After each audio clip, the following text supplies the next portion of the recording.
After studying this module, you shall be able to understand the basic concepts underlying language acquisitions, know the importance of cognitive development of language as well as cross-cultural understanding of the acquisition.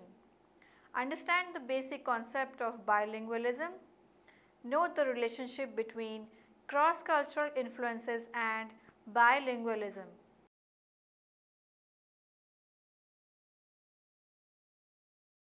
With the readings of previous modules, you are now familiar with the theoretical position of cross-cultural psychology and contemporary perspective on culture and cognition.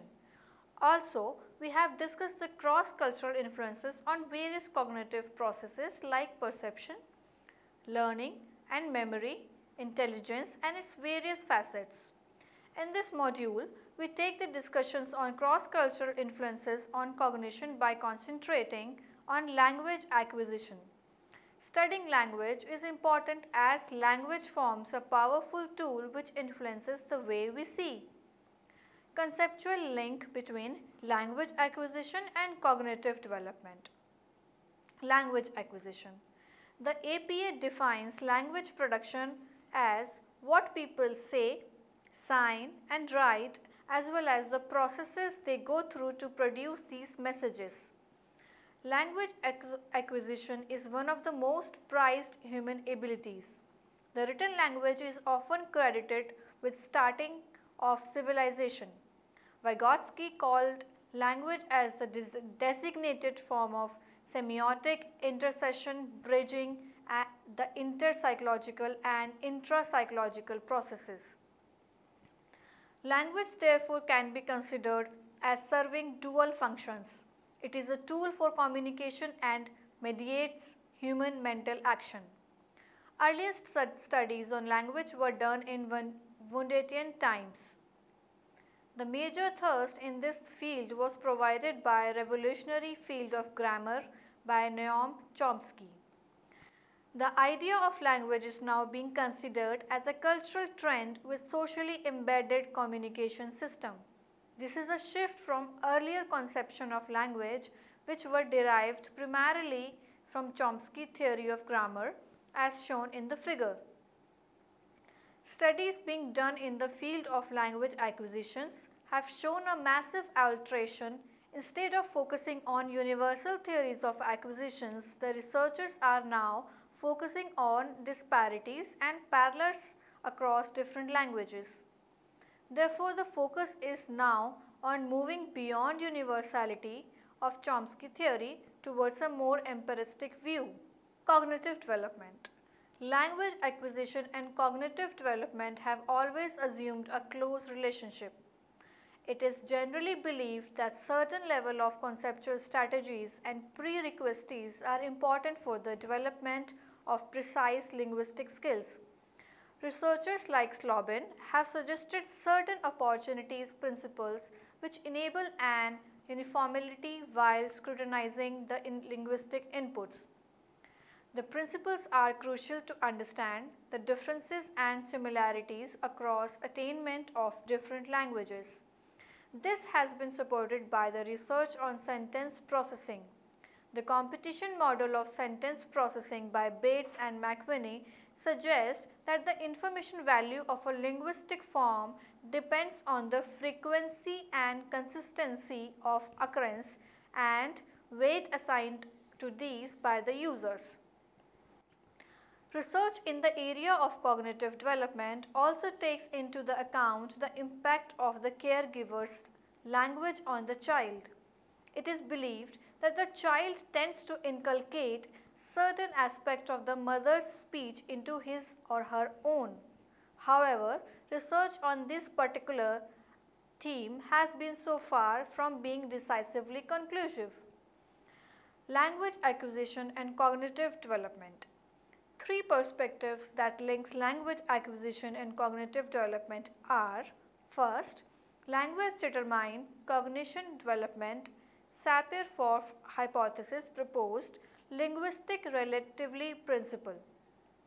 This principle purports that there are variations in the manner people encode cultural and cognitive categories in their language. Essentially, a language affects a manner in which people think and behave in different cultures. Thus, according to them, language determines the cognitive development. Second, cognitive development determines language acquisitions. Many theories propose that cognitive development affect the language development of the people. Chomsky is one of the proponents who proposed that there is a language acquisition device in the brain of human being that facilitates the language acquisition in the brain. Third, language acquisition and cognitive development are bidirectional. According to Vygotsky, language and cognitive development develop as a separate system within the child's brain.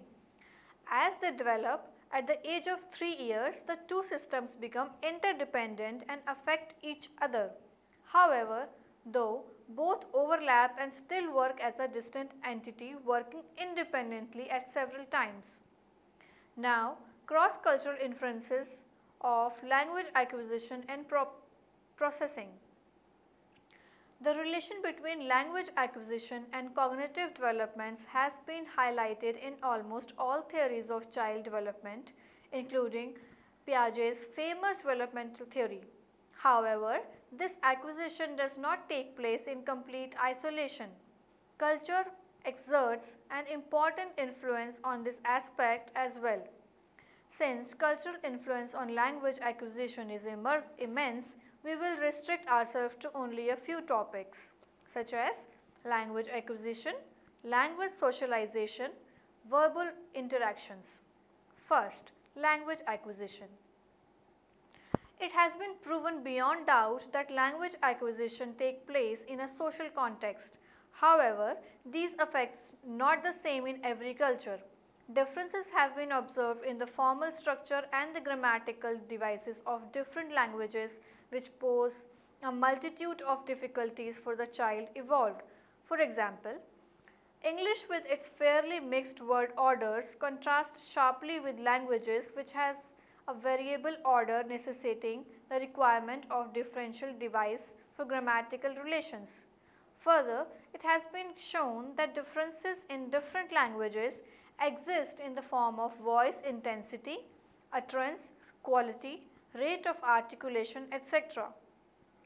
Mahler has shown that a child's early speech sounds are modeled after the specific prevalent languages in that culture. In the English language, a small number of phonemes can be represented in many ways. In the Spanish language, on the other hand, there is a considerably small number of graphemes to present judicious number of sounds.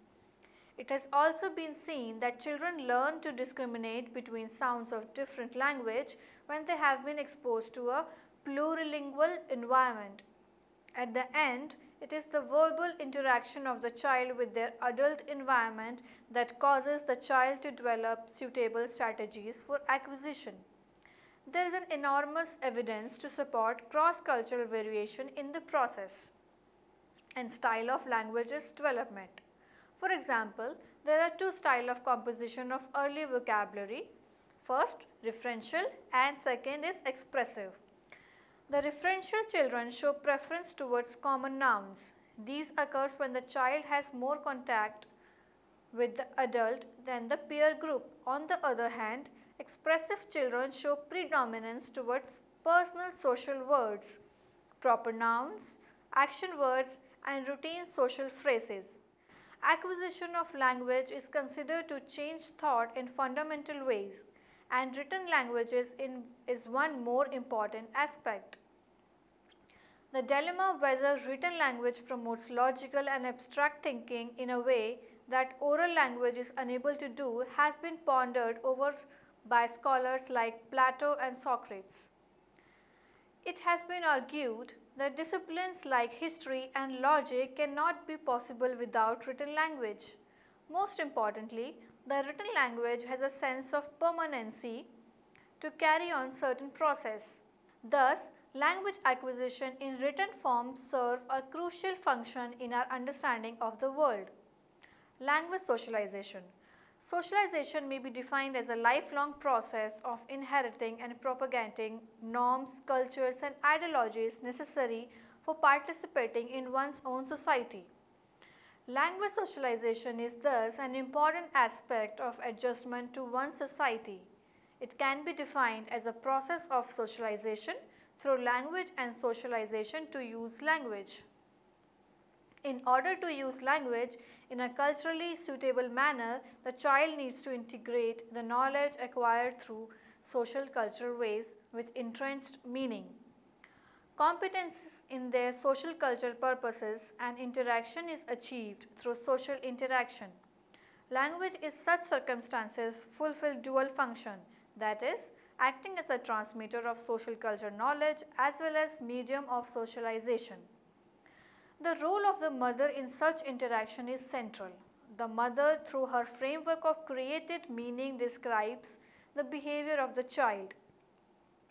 The child's language acquisition is facilitated by the caregiver's technique such as marked stress, chunking, repetition, substitution, expansion, etc. Social interactions have different routines across different cultures, which involve a set of patterns of linguistic forms and structures required for language development. Research done in the field has provided us an insight into cultural differences in the process of language socialization. It is generally seen that the infant-adult verbal interaction are focused more on social relations than object manipulation in the Kung tribes in Kalahari. Rabin and Jamin compared the style of West African and French mothers in Paris. It has seen that African mothers are less responsive to the child's object-related verbal interaction while being more responsive towards their social initiatives. It appears that African mothers were more interested in placing greater emphasis on defining and initiating the child into a network and hierarchy of social relationship. Watson and Diogi have done extensive studies on the language socialization in Kwara's children in Malatya. Their themes was the calling out and repetition routines in language socialization. They found that the parents' calling out routines were imitated by children in their play activities. The caregivers often taught their infants what to say and reinforced it through repetition. This prompting by the adult presents the children with a model of socially acceptable language rules.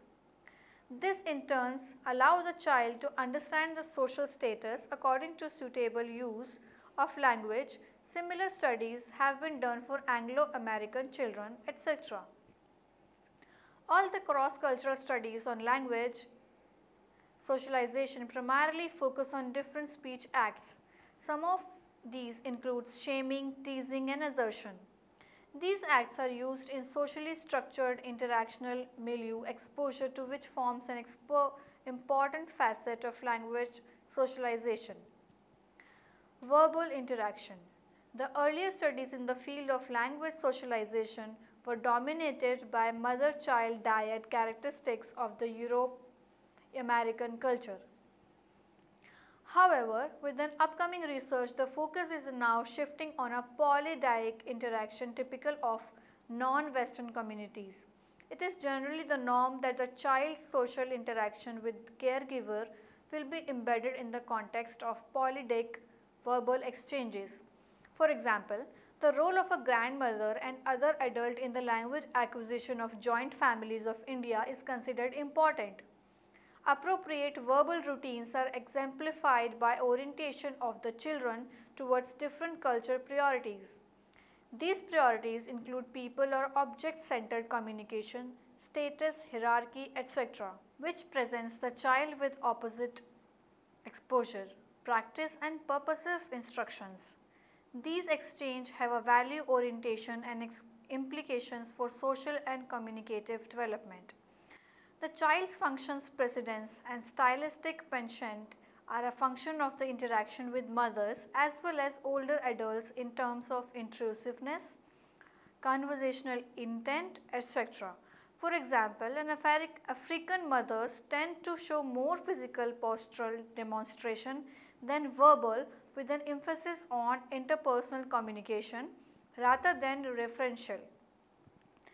Reben Zebin have also shown that African children fewer restriction on direct manipulation of object.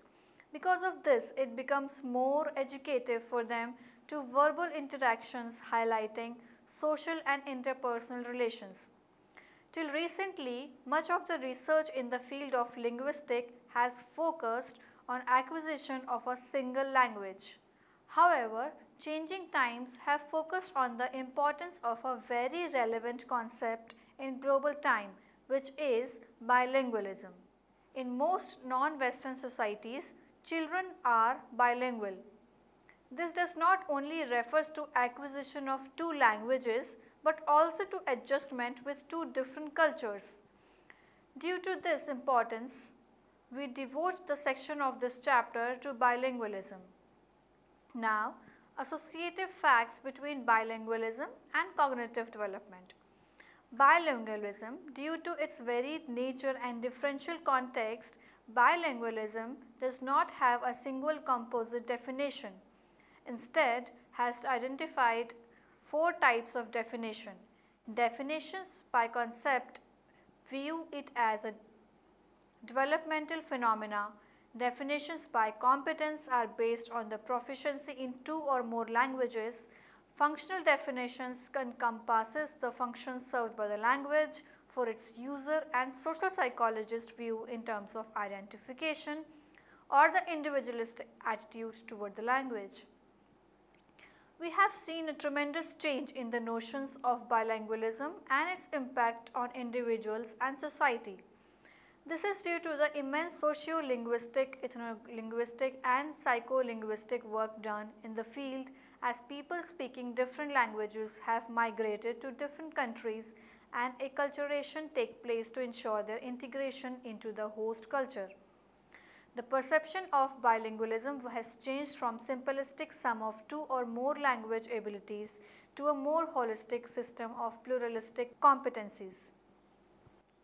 Assessment of bilingualism poses a major precedent due to the monolingual bias of the Western countries. In today's time, there are majorly two tests for study of bilingualism, a test in which seeks to find the commonality between the monolingual, bilingual, and other which seeks to determine the proficiencies of the bilingual vis-a-vis monolingual. Cognitive development. There are two types of bilingualism. First, simultaneous bilingualism refers to the acquisition of two or more languages during early childhood. In such a case, the development of the other languages is as similar as natural as the first language without any restrict or conscious training. Second, successive bilingualism refers to the deliberate and formal learning of the other language by the individual later in life. Earlier, it was believed that simultaneously bilingualism is much more efficient for the acquisition of a new language. However, no such cognitive biases has been revealed during research. Both forms of bilingualism have equal proficiencies in terms of applications and use of language. Fishman suggests the way in which bilingual adaptedness affects the cognitive process. He says that lexical items and linguistic structures of different languages enable an individual to encode his experiences in diverse and different ways, thereby enriching their cognitive systems. Leopold demonstrates through his own bilingual daughter the acceleration of the process of distinction between the name and the object due to exposure to the multiple words for a single object. Mohanty shows that not only were the bilingual children more skilled in detecting structural ambiguity in sentences, they were also more likely to utilize intonational cues in detecting the meaning of sentences, due to the development of reflective skills acquired as a result of the bilingual exposure. The child is able to acquire greater cognitive functions. The predominant cognitive theory used to understand the influence of cultural knowledge on language behavior is Kemah Theory. According to this theory, knowledge is saved in the form of schemata. The schemas operate in a top-down fashion and help in collection of input information.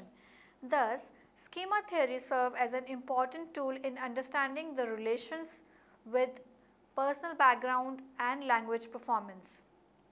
When presented with culturally familiar information in the first or second language, the recollection is exceptional for both children and adults. The schema theory is summarized in the figure cross-cultural influences on bilingualism. Despite presence of overwhelming evidence supporting the existence of link between bilingualism and intellectual performance, it would not be feasible to ignore the cultural context of bilingualism. It is imperative to note that at an extensive level, the philosophy of bilingualism has a socio-cultural phenomena difference from monolingual to multilingual nations. For example, in a country like India, bilingualism is a tactic for continuance of linguistic multiplicity instead of being a transition towards language shift. Since the social norm encourages the individual in favor of many languages instead of one, bilingualism can be considered as a constructive approach in pluralistic and multilinguistic societies, provided the other socio-cultural factors are controlled. Bilingualism is an interesting phenomena from the perspective of social psychology, as sharing of languages represents a sharing of culture as well. This includes not only the attitude of an individual towards another culture group, but also the nature of intergroup relations in culture and language contact group. This contact can be both detrimental as well as advantageous. When favorable, it leads to an additive and stable bilingualism, whereas when damaging, it may lead to a subtractive or transitional bilingualism. Therefore, it becomes vital for the social psychologists to understand the fundamental principles underlying these processes of intergroup contact of interaction. Some of the important social psychology models and theories of maintenance of culture and linguistic distance are: first, ethno-linguistic vitality model of intergroup relation and language maintenance, given by Giles, Boris and Taylor in 1977. Second, model of communicative competence in second language, given by Clement 1980. Third, the model of cultural relations in the plural societies, given by Berry 1980. Now, ethno-linguistic vitality model of intergroup relations and language maintenance. In this model, Giles and his associates have identified a set of three groups vitality factors in order to predict the outcome in a case of language contact situation. These include social support factors, which are inclusive of socio-political and economic power of the ethno-linguistic group, along with the status of ethnic language. Demographic factors that are inclusive of the size, concentration and the pattern of distribution of group under consideration in the given geographical area, and the factors of institutional support that the language and its users enjoy from socio-political institutions like education, media, government and organized social movement. In addition to these general objective factors of ethno-linguistic vitality, Boris, Giles and Residential also suggested the perceived or subjective vitality. This suggestion has been supported by research wherein these are used to explain intergroup relations and language attitudes in a variety of linguistic settings like Israel, Spanish Basque and Spanish Galician area, etc. Now, model of communicative competence in second language. This model proposed two levels of social motivational process, that is primary and secondary. The primary social motivation involves antagonistic relationships of individuals' affective temperament towards the other culture, and the fear of assimilation, that is the fear that by learning the second language, the first language might be lost. These two tendencies interrelate subtractively to establish the net primary motivational tendencies. These tendencies in turn exercise an effect on secondary motivation. This motivation ascertains the contact and with the second language that enables the communicative competencies in that language. The major shortcomings of this model is the assumption that contact with the second language is always a matter of choice, which might be the case in most linguistic societies. Now third, model of cultural relation in plural societies. This model describes the psychological process of acculturation in circumstances of contact between different cultural groups both at individual as well as community level. The basis of this model is the analysis of acculturation attitudes across different cultures. This may be defined as the ways in which individuals or group of one culture wishes to relate to the other group. This acculturation attitudes involves choices along two dimensions. These are related to, it is related to preserving one's own identity, culture, language and way of life. Second, it is related to structuring and sustaining relations with other groups. The framework of Berry's model help in understanding the socio-linguistic outcome of language. Stable bilingualism and language maintenance can be viewed as a product of integrative relationship in the language contact situation. On the other hand, assimilative orientation may lead to transitional bilingualism, which results in a language shift. Assimilative orientation may come from within or outside group. When the transition is forced upon the dominant group, it is extremely stressful as it is often accompanied by the forceful loss of the language as well as culture. In such a situation, if the minority group is separation oriented, then they will form strong linguistic nationalism and show divergence with negative attitude toward the dominant language group.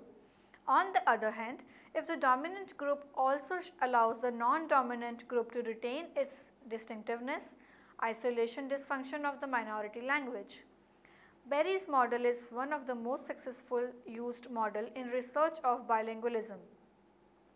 His model has been used by Trindis to analyze the multilingual and multilingual societies of Singapore and Malaysia. Similar work has been done by Mohanty and Kond tribes in India.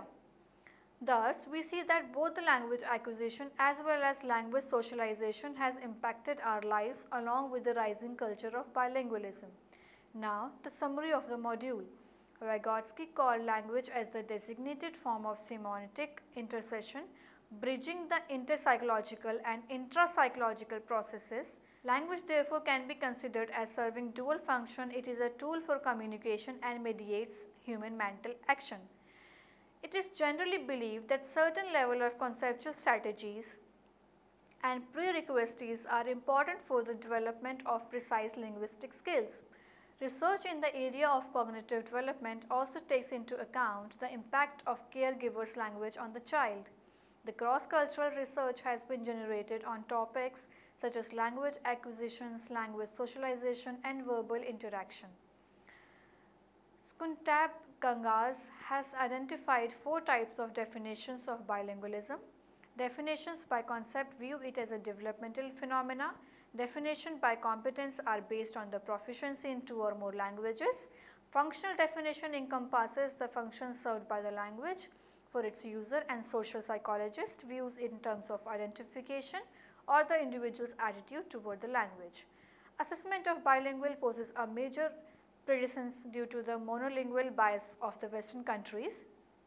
The predominant cognitive theory used to understand the influence of cultural knowledge on language behavior is the Kemah Theory. The philosophy of bilingualism as a social culture phenomena differs from monolingual to multilingual nations. Some of the important social psychology model and theories for maintenance of cultural and linguistic distance are ethno-linguistic vitality model of intergroup relations and language maintenance, model of communicative competence in second language, model of cultural relation in plural society.